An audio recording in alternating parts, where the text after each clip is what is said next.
What's up, everybody? Forgotten Circus. So I'm going to be doing my Game of Thrones episode 3 review. It's warning there are spoilers, and yeah, another banger episode, another great opening. So um, we open with obviously the Brackens and the Blackwoods. Those two families definitely hate each other. Definitely hate each other. They're just like the. If you remember back in season 1 with Young Rhaenyra, which is Millie Alcock, which was a surprise in this. I like that. That's a pretty good one. But yeah. So we got that. I don't know. I don't know if that was the battle of the Burning Mill, because people can go by the books and everything like that and be like, no, it's this battle and that battle. They're changing a lot of stuff up, and I like it. I like it. But the one thing I wanted to see that battle, but then I was like, why didn't we see the battle when they just show the one, what Bracken that was, and obviously the back. You just see a couple, and then you see the whole field, and they did their own war.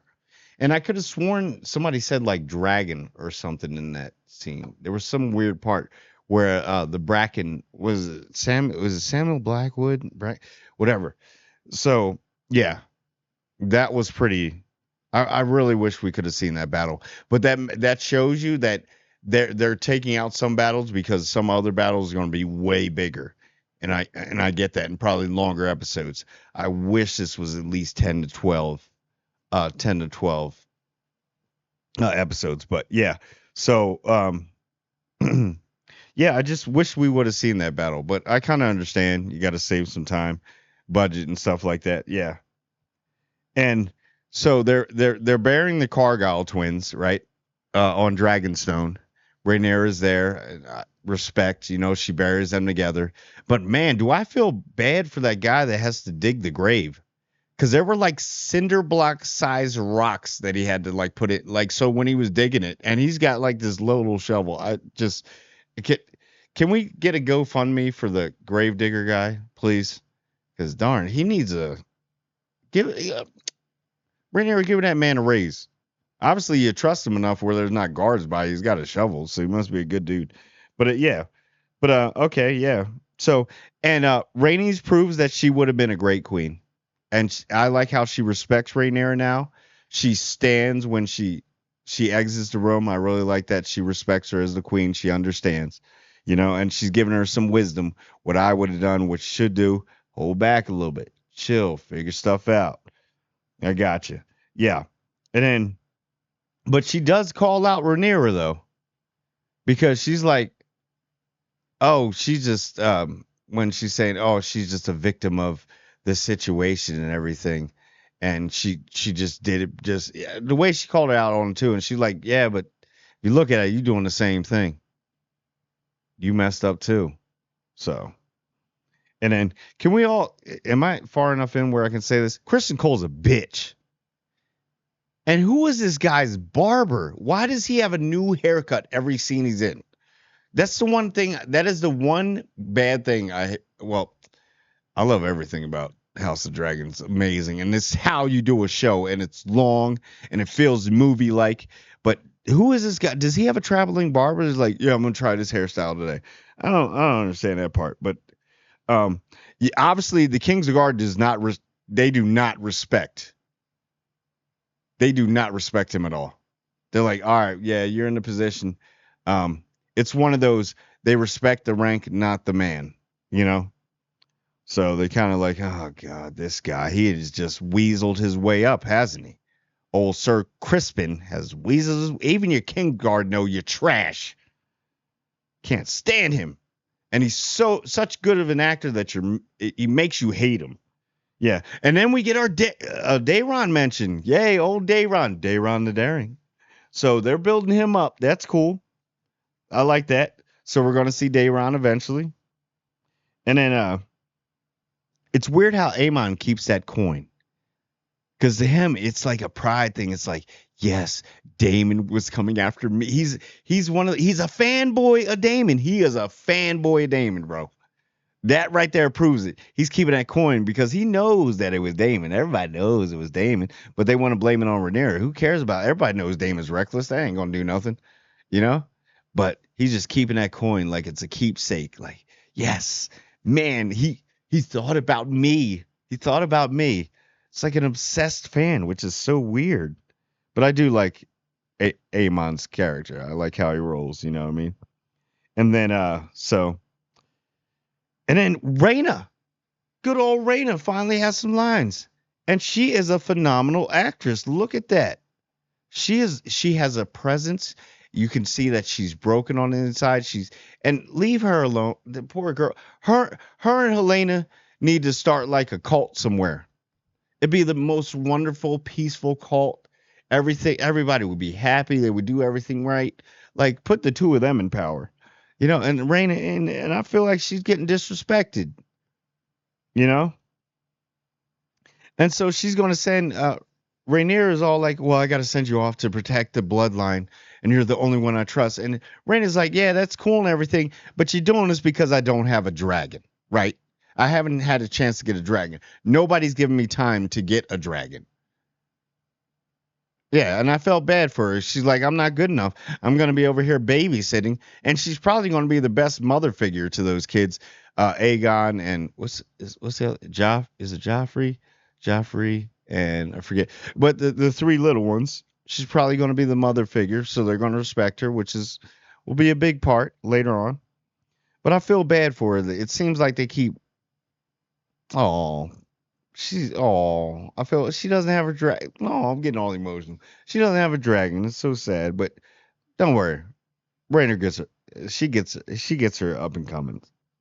You know. And then so this is a funny scene. Like Damon just runs up on the Harrenhal, and you see some guards. You're like, yo, it's about to be a big battle. And obviously it's undermanned, very limited staff, and I'm pretty sure they use the same guards in every part of the castle. Okay, because it's definitely undermanned and in ruins. It's basically just there, and everybody's like, somebody got to take this eventually because the one strong, the uncle, whatever, he does not like Laris. He tells Damon straight up, and I love that whole thing. And we now know that. So I had to put the subtitles on. Something called out to Damon there. That place is haunted. That is for real. It's in the books. Mushroom had said it. A lot of people, Mason and everything. That place is just haunted. And Damon's having these visions, but I like how Damon just went solo dolo. He's like, I'm taking this cat. I'm taking Harrenhal for the queen or whatever. And they're like, I see that. We're not putting up much of a fight. I like that. And I like the talk between him and the Lord Strong and how he's like, yo, man, don't you think it's convenient that old Laris Strong, this place hasn't seen fire since Aegon, the Conqueror, and all of a sudden, and it takes out the two heirs, or the actual Lord and the heir. Pretty puzzling. And I do like how they were like said to Damon, like, "Hey, try the food. It's very great." And he was like, "Pass. Yeah, I didn't come all this way and do all this stuff to the war to be poisoned. I'm good. I've been through this before." Damon is so dope, dude. He's so good. I love it. And then he keeps messing up and keeps him calling him Prince, and he was like, "Your Grace." And he was like, "Well, you are the Prince Consort." He's like, "Your Grace." Okay. And then he says it again, and the way Damon leaned back, like, "All right, dude, say that one more goddamn time. I swear to say it one more time." And he was like, "Oh, Your Grace." He'll get it eventually. But Damon was actually pretty chill, and you know, Damon. Everybody thinks he's a hothead, but he is pretty smart. He does know how to do stuff calculating. He just doesn't have any patience, and he's like, "Dude, we could, like he said in the first season, we could take it in a night for it or whatever." You know what I mean? So, um, let's see, got that. So now we got the movement of the Greens. Sir Christian Cole is going to lead them, and I like how why am I messing up his name? Gwen Hightower, the brother of Alicent, he already knows there's something fishy going on. He's like all this time and everything, and obviously my father gets dethroned. Does, you wouldn't have anything to do with that, would you? No, no agenda at all. No, not banging my sister. That's not honorable of a Kingsguard, is it? He knows it. So yeah, we got that. Sir Gwen of Hightower, yeah. And then he calls out Cole the whole time, like, bro, I ain't the one. I'll expose you, bro. I will expose you. You know. And then you could tell Jace wants to fight so bad when they're like, nope, don't send the dragons. We're not going to do that because we have dragons fighting dragons. Jace is just sitting there like, dude, can I do something around here? Damn. Poor Jace. Jason and Bela gets more Bela gets more of a job to do than Jace.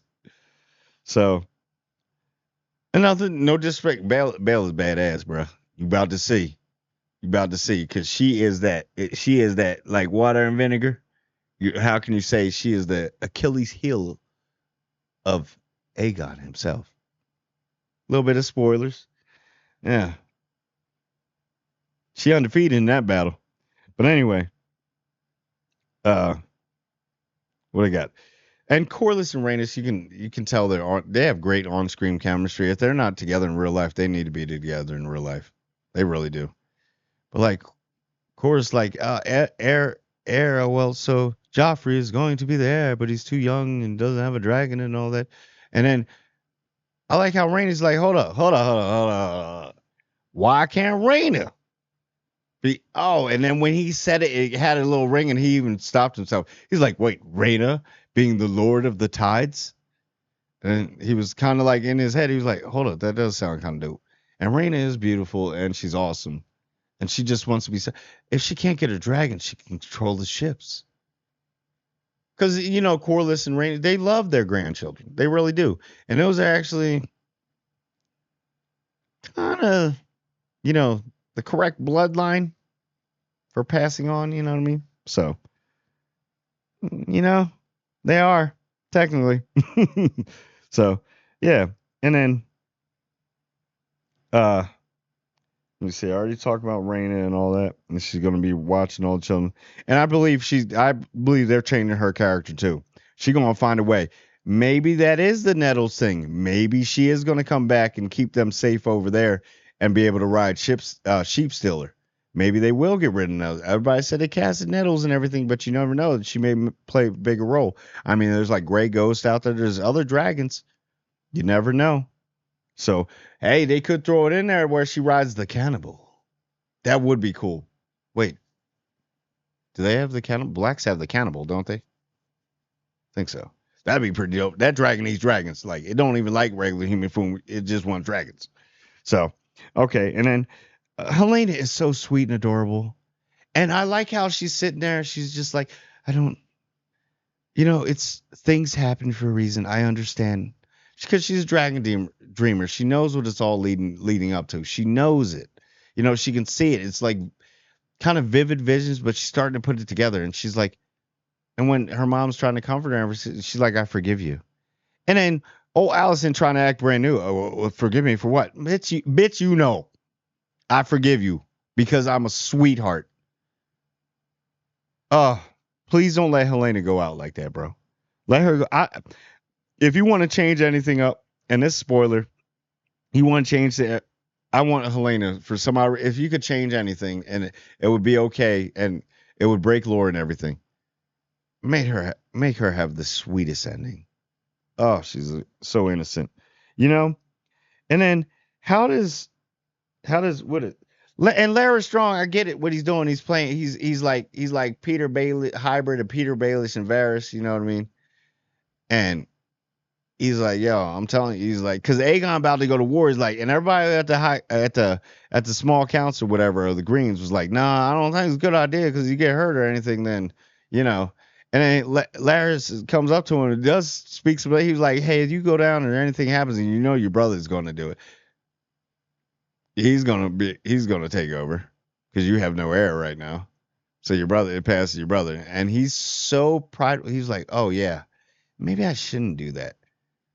And I like how with the King's Guard, they're all joke. And he's like, are you ready to go, Your Grace? And he's like, maybe I'll fly another time. And they're like, yeah, that's good. Because they just want to party with this dude. You know what I mean? That's all the King's Guard is. They're kind of a joke right now. That side of the King's Guard, not Rhaenyra's. Rhaenyra's is discipline, right?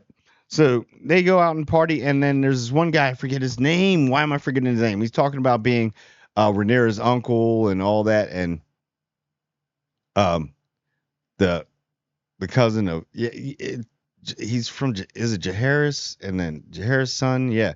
So always forget his name, but supposedly Targaryen does his thing, and then Aegon rushes in, and he's like, "Oh, I'm gonna sit here and chill with the small folks, so they love me." It's a publicity stunt. Everybody knows that, but Aegon's not even there for a publicity stunt. He's there to basically bully everybody. It's like, look at all the power with the small folk. They can't do nothing to me. I'm here hanging out with you. Oh, he's Tom Lynn Carney is playing great as Aegon, and you kind of see it from Aegon's side. He's like, "Well, what do I do? You guys don't want me to go out. You guys want me to sit here and make this. I mean, if I'm named after Aegon, Aegon went first in the battle. Take Harrenhal. He just said burned it to the ground. I have his name. I wear his armor. I want to be like him. Why won't you guys let me?" And they were like, "Oh, he was like, yeah, you know what I mean?" So you kind of see certain things, right? And then he obviously likes to party, but he still bullies Aemon because he runs into him at the brothel and they bully him. And there was a lot of things in this they hit you all at once in this brothel. There's a lot of full frontal, a lot of stuff going on. I'm pretty sure that was a prosthetic, but yeah. But that's Game of Thrones thing, man. They'll hit you with all this beautiful acting and all that, and hit you with that and be like, "Hey, this stuff that's going on at times, we got to go all the way in. Got to make it authentic." And I love that about them. And we'll get past that because it was like out of nowhere. I was like, "Oh, okay." And but it's House of Dragon, Game of Thrones. So yeah, and he bullies him, and then he's gonna have something happen with a girl that he really likes and confides in, which is unfortunate. But yeah, and then so you got that right, and then Bale is doing her little scouting thing, and the Hightowers, Sir Gwen Hightower's out there, and then Kristen Cole runs up and is like, "Dude, get the hell away from me, bro. I know what you're doing. You foul." But Kristen Cole did have a good eye. I don't know how they can sense that. It must be a shadow because I didn't see the shadow. But he sensed that there was somebody scouting. And who was it? Bela. And Bela comes running down. They're running. They got this close.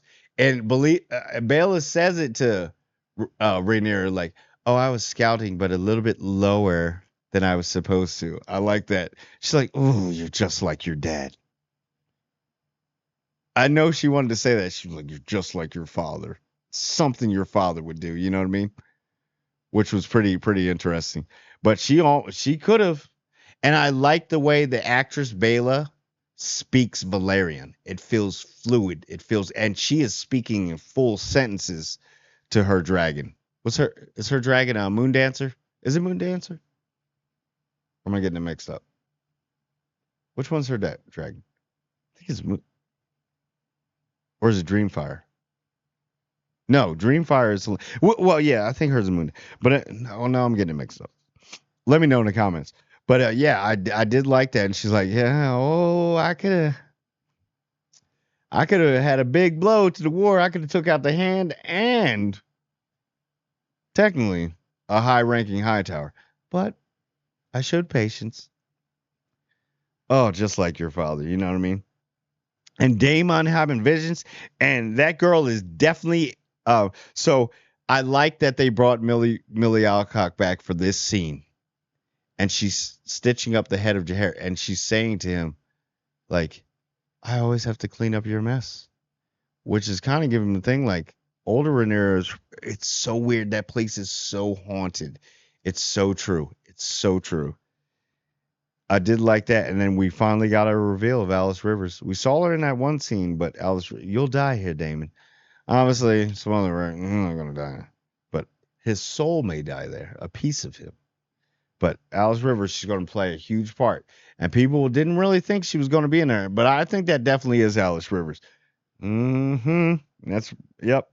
And then we get to see the Godswood so there is a tree there. There is a werewood tree there from the old gods, which is cool. So that's a lot of stuff. And he was at that tree because it's that pact of ice and fire. They're drawn to it. And then can we say that Rhaenyra's got some balls, boy? She went right in there, didn't she? She's got some balls. She said, "Hey, Mysaria, come here. come hither.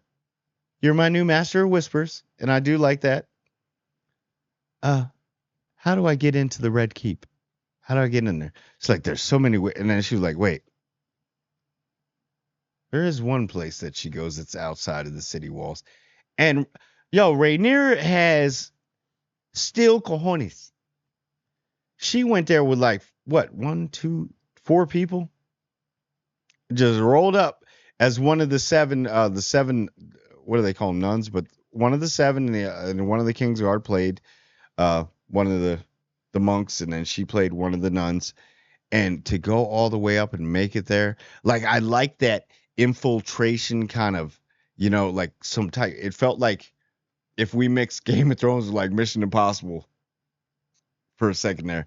And then she works her way she's like, no, I'm not going to send a message to Allison. I need to see her in person because she's going to disregard it just like I disregarded her message. So goes all the way and gets in there, she's praying. And then I like how pulled out the blade. And then she looks at, and then Allison looks at her like, oh my gosh. Like that moment when they're like, oh. And I did like how she was like, if I yell, what will happen? Well, they'll probably slay me and kill me, but not before I kill you. And then what? You know what I'm saying? So that was good because if you do that, she was like, hey, if you call out to the guards now and I'm not in the way, you know who's coming. Because if I kill you, they kill me. That means Aegon is going to be mad. Full out war, and then you'll have Daemon in charge, and Daemon ain't gonna take no prisoners. She uses him as a pit bull, and there are some times in this episode when she actually, you know what I mean, is like, yeah, so where's Daemon? No word from Daemon yet, and oh, Daemon's going to get Harrenhal, so she knows what's up. They just had that little quarrel, and it was justified. But yeah, and so they're going through that whole thing, and then she spills like, oh, he's the rightful heir. She's like, oh, my father had told me that all my life. And all of a sudden on his deathbed, and she was like, yeah, he said it. She's not lying. He said it. But then when she was like, did he say my name? She's like, no, he said Aegon. And then her tears, oh, I felt so bad for, because she was like, did I mess up? I totally messed up. He maybe did say it. And then she was like, yeah, he said something about the prince that was promised. And then she was like, wait. The Song of Ice and Fire? The Pact of Ice and Fire? She's like, oh yeah, something like that. She's like, you idiot. It's the story about Aegon the Conqueror. Not your Aegon. And that moment when it was like, I shouldn't say a blonde moment, but it was that moment of, oh my gosh, I freaking messed up bad. And I got to save face here. Because both of them, she was like,